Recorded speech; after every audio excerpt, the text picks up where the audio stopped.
In the 1990s, The Simpsons had already put its place in history as not only a successful show, but a game-changer for primetime animation. As with most unexpected successes, other studios and networks tried and failed to copy the success of The Simpsons, with such notable misfires as Capitol Critters, Fish Police, as well as Family Dog. Most had just assumed that, hey, The Simpsons is a family show, we could take any kid's cartoon and put it in primetime, and we'll get the same success, and it really wasn't the case. The Simpsons worked in primetime mostly because it wasn't just a show tailored to kids. Adults could really get into the storylines as well as the humor, and it was a show that was made specifically for a primetime audience, something like the earlier seasons of the Flintstones. The three shows I mentioned before, they were more expensive, had a bigger cast, and were shows that clearly would have worked on Saturday morning more, rather than sticking them into primetime in a place where they really didn't feel like they fit into the time slots. In an attempt to finally crack the code and create a successful primetime show that was as successful as The Simpsons, who better to attempt that than two people who worked on The Simpsons, Al Jean and Mike Reiss.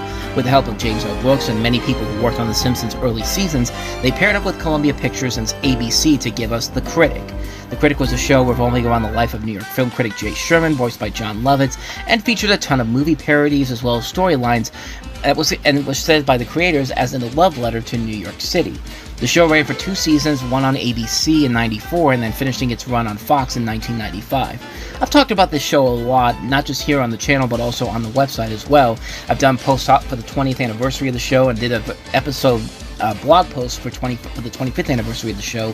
And so now, as we're getting close to the 30th anniversary, I'm announcing that on January 1st, 2024, we're going to be celebrating the 30th anniversary of The Critic with a new series of videos coming out starting on January 1st, talking about the 23 episodes of The Critic, as well as the online series as well that came out in the 2000s.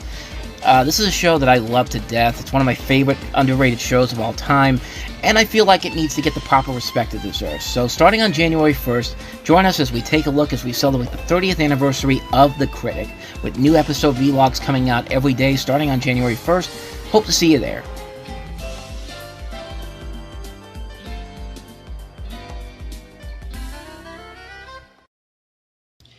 Let's begin by taking a look at the very first episode of The Critic, first broadcasted on January 26, 1994. Written by Mike Reiss and Al Jean and directed by Rich Moore, who of course would later go on to direct the Wreck-It Ralph movies and have a prolific career at Disney. The Critic basically starts off giving you kind of the idea of the show in general. You have a short, balding, overweight divorce film critic named Jay Sherman, once again voiced by John Lovitz, who gets a second chance at love when a gorgeous movie star named Valerie Fox, played by Jennifer Lien, falls for him.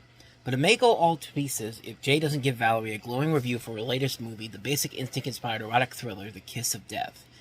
Which is funny because the following year, David Caruso would make a movie that is very similar to this, that's the similarly name of Kiss of Death. And my first thought was, when I talked about that movie on Time About the Movies, was to reference this clip in particular.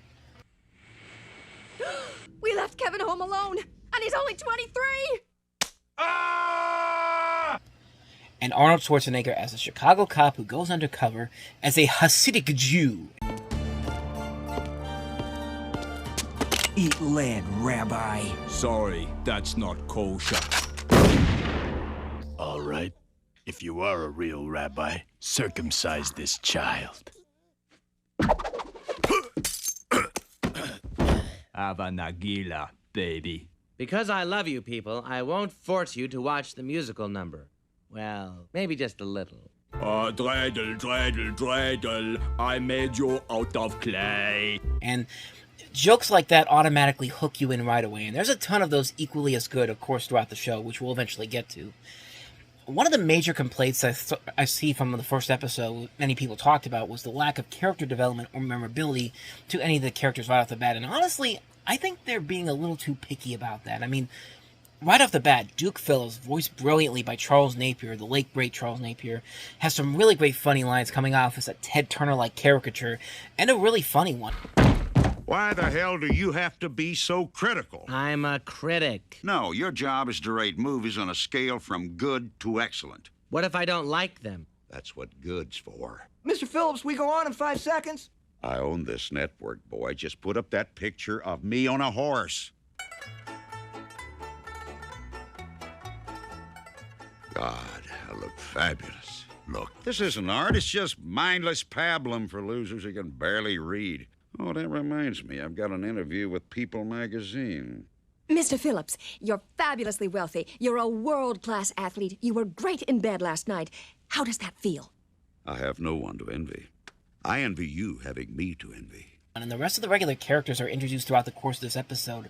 They're just as equally as good, and they have a lot of really good, funny lines to them in every single moment that they're on screen. I mean, you got a great cast that also includes Doris Grau, who plays Lunch Lady Doris from The Simpsons, Christine Cavanaugh, who of course you know is Chucky Finster and Dexter from Dexter's Laboratory, Nancy Cartwright, who would actually later go on to be Chucky and Rugrats, but of course is known for Bart Simpson, Garrett Graham as Jay's adopted father, Judith Ivey as his adopted mother, Nick Jameson, Kath Soucie, Maurice LaMarche. This is an excellent voice cast that can make this material work as well as it does. And you do believe that she does have somewhat of a connection with, like they do have some chemistry, but at the same time, you don't really know for certain if she's just playing it up for the positive review, and or whether or not that actually happens, or whether or not she really does have feelings for her, because they do a pretty good job of making it seem like she does like him, and like they do a pretty good job of handling that, and then the overall chemistry for the two they have is not bad at all. It's not forced. It isn't obvious in any way, shape, or form, but it's competently done. And, we know kind of what it's leading up to at the end, but it works for what it was trying to accomplish. I love the way that they handled the ending of this, because what you think happens obviously happens.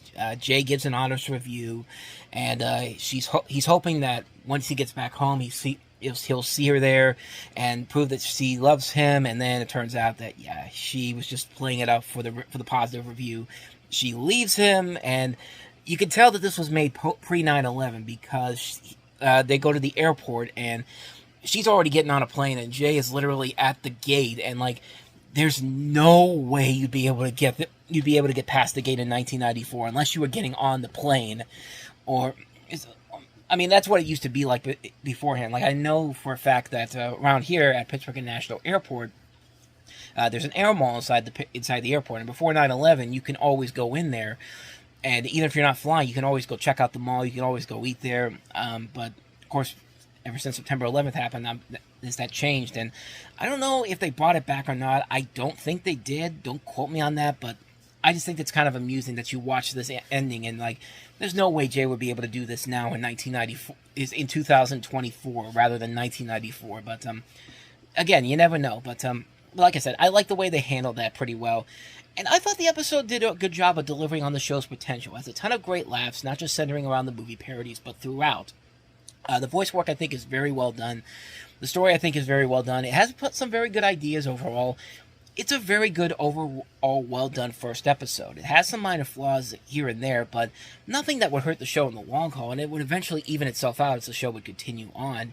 And it's a great first episode to one of the most underrated shows in TV history. I think they did everything that they wanted to accomplish, and made it something that made people want to come back to it the next week. I know I kept coming back to it, and as we're going to see as we move along here, you probably will want to watch it too. So I highly recommend the first episode of The Critic. Excuse me, sir. The show's over. Get away, zitface.